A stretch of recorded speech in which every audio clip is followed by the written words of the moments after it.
Hello children, how are you all? Okay, you said you're fine. Are you enjoying your online classes?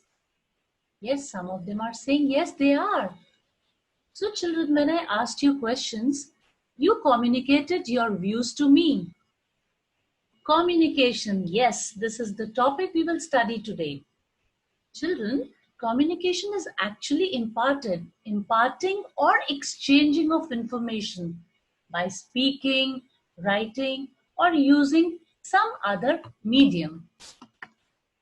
So we'll repeat again. Communication means sending and receiving messages from one person to another.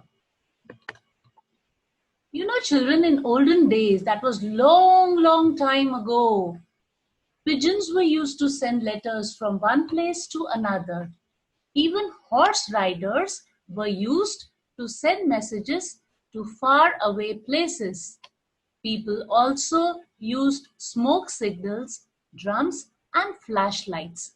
So this was a very long time ago when we didn't have any facilities as phone or letters, nothing was there. So this is how, through pigeons, horses, flashlights, drums, people used to communicate with each other.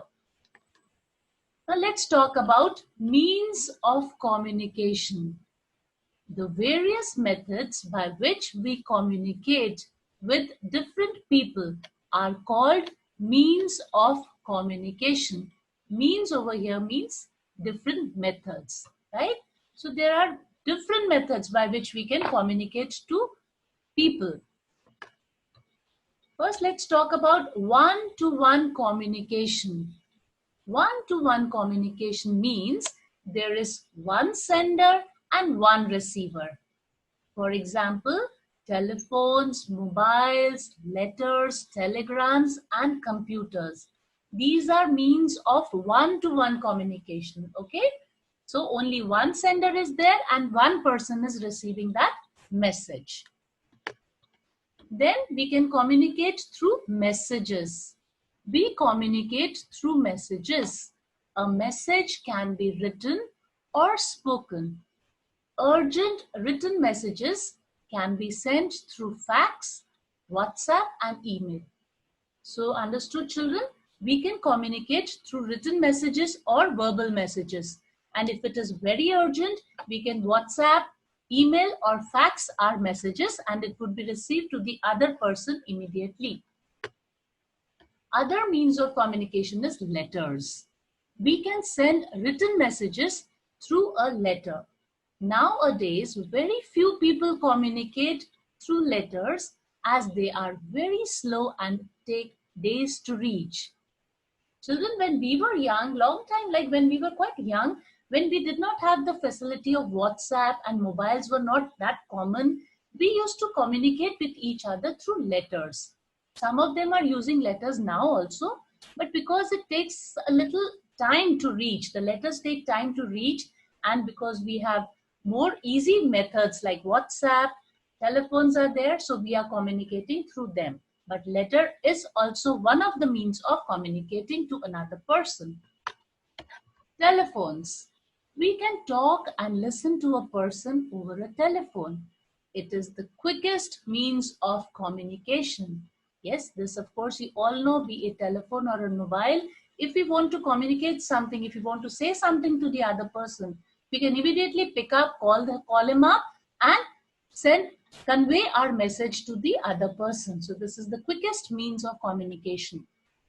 Next is computers. This is also another way of communicating. It can send and receive information from people in different parts of the world through internet connection. We can send emails and chat using the internet. Now you are all aware of this thing because you are also doing virtual classes, online classes. So you need a computer or a laptop or an iPad. You need an internet connection. And when you have these, you can send messages or connect to the other person through emails, or you can also chat through internet. So computers is another means of communication. Now we talk about mass communication. Okay, children? In mass communication, there is one sender and a large number of receivers with whom we communicate. Earlier we had spoken about one-to-one communication. It was like but there was one sender and one receiver. Now we are talking about mass communication. Here there is one sender, but the message is received by a large number of people, right? So we can communicate through to many people. For example, newspaper, television, books, and radio are means of mass communication. It saves a lot of time. So if we have to give one message to many people, we are giving it through newspaper, you get it through television, through books, radio, yes, some news are there. So the whole world can listen to those news and the message is communicated. So this is called mass communication, where there is one sender and large number of receivers. Now another means is the radio and television, right? That, like we spoke about mass communication, they are the most popular means of mass communication. They provide us with a lot of information. You all are aware of this. Radio and television, you get information, you get messages, you get news through these means of communication immediately. Another one is newspapers. They are the cheapest means of mass communication, right? They tell us about the important day-to-day events happening around the world. You all have seen your parents reading the newspaper. So newspaper is one sender, like he's giving us news, and the whole world, we are all reading those news and we know what is happening around us in the world, in our country, everywhere.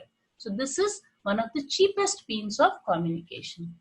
So I think, children, you have understood the different means of communication, but you have to also follow certain don'ts.